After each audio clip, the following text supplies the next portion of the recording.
back, ladies and gents. This is going to be a commentary on a couple of things. Biggest thing here is going to be on a dive gate coming underneath it. I'm developing a couple of different things here. First, I'm actually showing a buddy of mine how I was approaching this kind of early on in the day. What you'll notice here is I'm looking at the right rear of the dive as I'm going through it. So in Dallas, I saw something where I was kind of squaring up this gate, and I was actually hitting the legs on the way up because I was trying to make it a straight line. Just not used to doing stuff like that out in the open. So you can see here I'm kind of rounding it off, and I'm staring at the right rear of the gate on my way up, and I'm going to actually look at that the entire time. You can see there I'm turning, and it just lines me up perfectly for the dive to enter into that gate there to the left. So see, I keep my eye right on the corner of that gate, and it just forces me to be perfectly lined up there. You see that?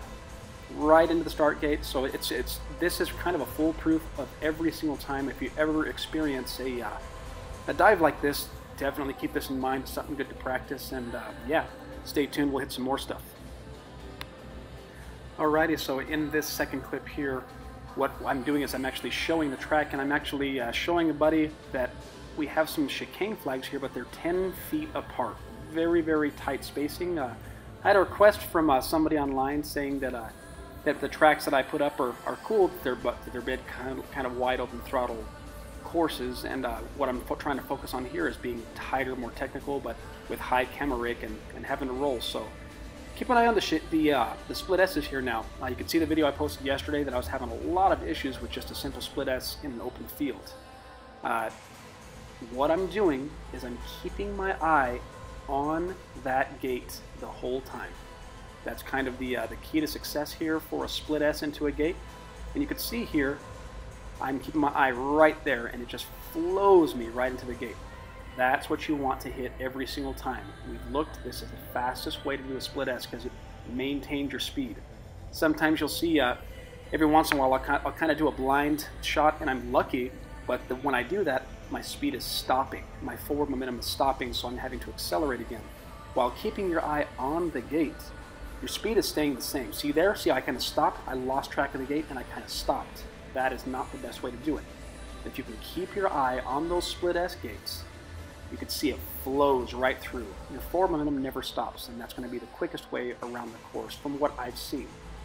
This is something that I've been practicing and working on, and I saw that I had a weakness, so I've just been out there just kind of hitting it, and now I'm trying to just set up gates just in an open field and just not worry about the natural elements so much, because I saw that I have a weakness when there's a lot of gates on the field. So keep your eye on them gates on the split S. Alright, what are we doing here in this clip? This clip, I have managed to come up with a little a new word for the tricks in my race kind of vocab. This is going to be called the captain flip. So I watched Alex do something by accident, actually, at the race. And even he didn't know exactly what he did. He did it one time, and all of us kind of freaked out. So here it is here. It's just a small little blip back flip, and you're right through that dive gate. Now, that is obviously the fastest way to get through that dive. So as I was saying before, you can look at the right rear of that sucker, but if you can get your timing down right, this is going to be the absolute quickest way to do this maneuver. Just a little small backflip. You can see here, I'm just kind of taking a look at it. A couple of gates got knocked down on this run, no big deal. But something else to pay attention to, as you can see, I'm looking at every single gate before I go through it. I'm flowing myself in everything. You can see here, I'm not losing speed on the split S's. Same with the chicanes here, I'm always keeping every flag in view. There's that little captain flip right there, and I'm telling you, man, I did it by accident once today, and we all saw right away that that's the way to do it. So something else that's huge, I'm learning every day, and this is going out to Dallas just to come back with that little bit right there is huge. I mean, you do something like that at a big race, and you're behind, and you just let it all on the line, you might be able to nail it and just take home the win. So huge, guys. Captain flip. Keep that in mind.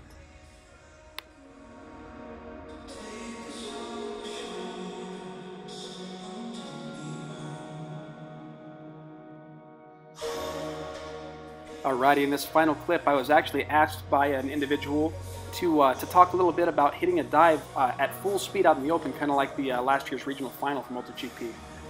No different here, man.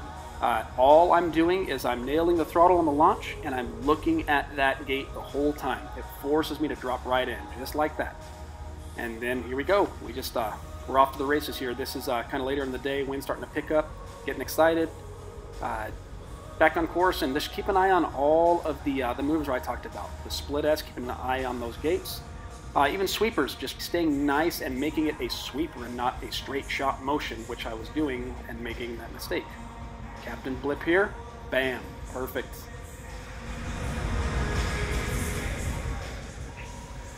Yeah, so if you're wondering actually what I'm flying in this video, this is the Emax Magnum stack. This is something that I have been actually extremely shocked about. I'm not going to lie, in the very beginning I had some bad experiences, but man, I've had 3 for 3. This is absolutely 100% stock. I put in my rates, and that's it. This build took me 40 minutes. I'm running the Emax LS 2206 2300 kV motors. Yes, 2300. Sean does actually fly decent kV and not bonkers kV. So yeah, again, this is the Emax Magnum stack. Emax 2206 2300 kV. The props I'm flying are the Dow 5040 Cyclones. Mated with this and the Pulse 1554 cell. This looks like it's going to be a pretty lethal combination for most of the multi-GP tracks, because it's plenty fast and they're pretty efficient, man. So honestly, I'm really digging this rig. I have these actually on a Astro True X as well as a Floss with 5mm arms. I really can't tell the difference between which frame is which. Like, if I had to do a blind test, I couldn't tell you. But I'm telling you, the Astro is sexy, and the Floss it's pretty sexy too.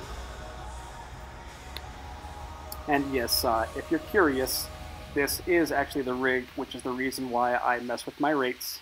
I know a lot of people are kind of confused as to why I would screw with my rates. Yes, very, very dumb. I admit, very stupid. I knew better. But I was chasing down how to figure out how to make my other stuff fly, like this rig. Still haven't figured it out, but it's all good now because I have 3 identical rigs. And this is what I plan on flying at Sebring in a couple of weeks. So hopefully I can maintain flying this style and not get too crazy once the application of the nerves comes into play. Thanks for watching, guys. Later.